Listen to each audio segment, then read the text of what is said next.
అస్సలాంలేకుం. నా పేరు అజ్మన్, ముస్లిం minority state అధికార ప్రతినిధిని.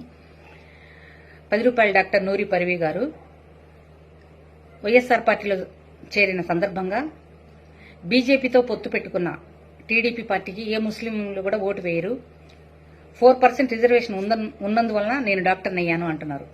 అసలు మనకుందే 5% రిజర్వేషన్. దాన్ని కుదించిన ఘనుడు జగన్మోహన్ రెడ్డి. మనకు 5% రిజర్వేషన్ రావడం కోసం కోర్టులో కేసు వేసి పెద్ద పెద్ద లాయర్లను పెట్టి వాదిస్తూ మన తరపున నిలబడ్డ వ్యక్తి నారా చంద్రబాబు నాయుడు గారు.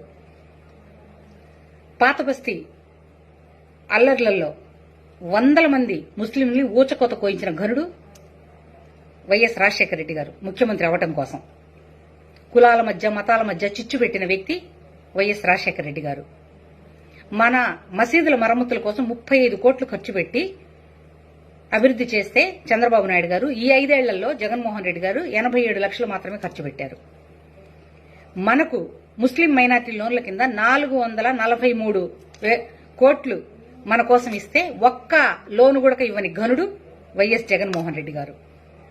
మన ముస్లింలు 5 మంది ఆత్మహత్య చేసుకున్నారు, 6 మంది హత్య గావించబడ్డారు, 20 మంది ముస్లింల మీద అత్యాచార కేసులున్నాయి. ఇవన్నీ కూడా ఈ జగన్మోహన్ రెడ్డి గారి గవర్నమెంట్లోనే జరిగాయన్నమాట.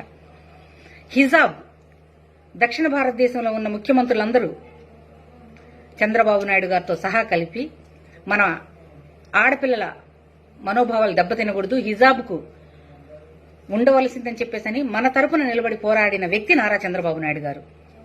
ఇంతమంది ముఖ్యమంత్రులు మన పక్కనుంటే ఒక్క జగన్మోహన్ రెడ్డి మాత్రం బీజేపీ వెనకాలండి 5 సంవత్సరాలు అంటగాగి తన కేసులు బయటకు రానియకుండా వాళ్ళు ఏం చెప్తే తానాందంటే తందానా అని చెప్పేసని వాళ్ళని సపోర్టింగ్ గా నిలబడ్డది మీరు.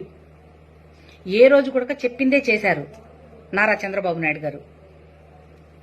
ఇన్ని చేస్తూ కూడా ఈరోజు బీజేపీ జనసేన టీడీపీ పొత్తులో అవసరమా అని అంటున్నారు. ఖచ్చితంగా అవసరమే. ఎందుకంటే సంక్షేమ ఫలాలు గాని సంక్షేమ పథకాలు గాని ఈ పొత్తుతోటే మనకు సాధ్యం అన్నమాట. మన ముస్లిం సమాజాన్ని పైకి తీసుకొచ్చి ఉన్నత స్థాయిలో నిలబెట్టగలిగే వ్యక్తి నారా చంద్రబాబు నాయుడు గారు.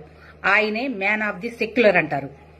జగన్మోహన్ రెడ్డి గారు మనల్ని నిర్వీర్యం చేస్తూ మన కాళ్ల మీద మనం నిలబడకూడదని చెప్పేసని తను ఇచ్చే సంక్షేమ పథకాలు తీసుకుని మనల్ని ఓటు బ్యాంకుగా ఉపయోగించుకోవాలనుకుంటున్న వ్యక్తి వైఎస్ జగన్మోహన్ రెడ్డి గారు.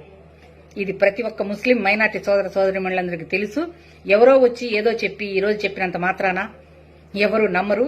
ఎవరి సొంత లాభం కోసం ఏయో ఎమ్మెల్యే టికెట్లు వస్తాయని చెప్పేసని పోయి ఈ రోజు ఏదో ముస్లిం సమాజం మీద ఉద్ధరించడానికి మాట్లాడితే ఏ ఒక్కరూ నమ్మరు. ప్రతి ఒక్కళ్ళు అన్నీ తెలుసు. ఎప్పుడెప్పుడు ఎలక్షన్లు అని ఎదురు చూస్తున్నారు. రాబో కాలంలో ముఖ్యమంత్రిగా నారా చంద్రబాబు నాయుడు గారిని చేయటం కోసము ఆతృతగా ఎదురు చూస్తున్న మొట్టమొదటి వాళ్లు ముస్లిం సోదర సోదరిమణులే.